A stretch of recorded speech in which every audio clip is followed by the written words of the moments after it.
بسم اللہ الرحمن الرحیم۔ السلام علیکم ورحمۃ اللہ وبرکاتہ۔ حضرت حلیمہ سعدیہ رضی اللہ تعالی عنہا فرماتی ہیں کہ میں جب مکہ معظمہ میں پہنچی اور حضور صلی اللہ علیہ وآلہ وسلم کے گھر آئی تو میں نے دیکھا کہ جس کمرہ میں حضور صلی اللہ علیہ وآلہ وسلم تشریف فرما تھے وہ کمرہ سارا چمک رہا تھا۔ میں نے حضرت آمنہ رضی اللہ تعالی عنہا سے پوچھا کیا آپ رضی اللہ عنہا نے اس کمرہ میں بہت سے چراغ جلا رکھے ہیں؟ تو حضرت آمنہ رضی اللہ تعالی عنہا نے جواب دیا نہیں، بلکہ یہ ساری روشنی میرے لقے جگر پیارے بچے کے چہرے کی ہے۔ حلیمہ رضی اللہ تعالی عنہا فرماتی ہیں میں اندر گئی تو حضور صلی اللہ علیہ وآلہ وسلم کو دیکھا کہ آپ صلی اللہ علیہ وآلہ وسلم سیدھے لیٹے ہوئے سو رہے ہیں اور اپنی مبارک ننھی انگلیاں چوس رہے ہیں۔ میں نے آپ صلی اللہ علیہ وآلہ وسلم کا حسن و جمال دیکھا تو فریفتہ ہو گئی اور حضور صلی اللہ علیہ وسلم کی محبت میرے بال بال میں رچ گئی۔ پھر میں حضور صلی اللہ علیہ وسلم کے سر انور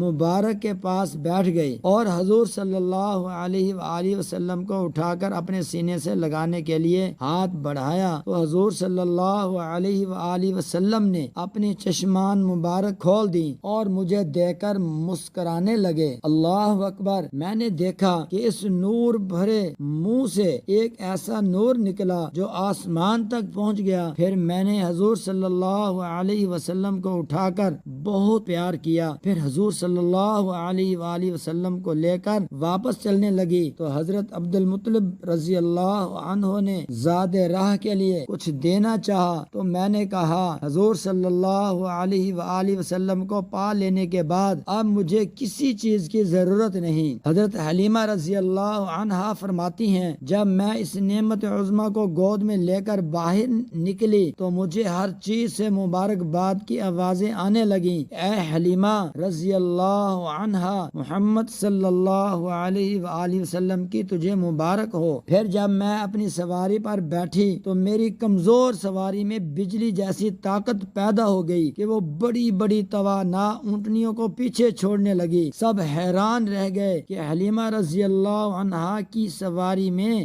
یک دم یہ طاقت کیسے آ گئی؟ تو سواری خود بولی میری پشت پر اولین و آخرین کے سردار حضور پاک صلی اللہ علیہ وآلہ وسلم سوار ہیں، انہی کی برکت سے میری کمزوری جاتی رہی اور میرا حال اچھا ہو گیا۔ سبحان اللہ۔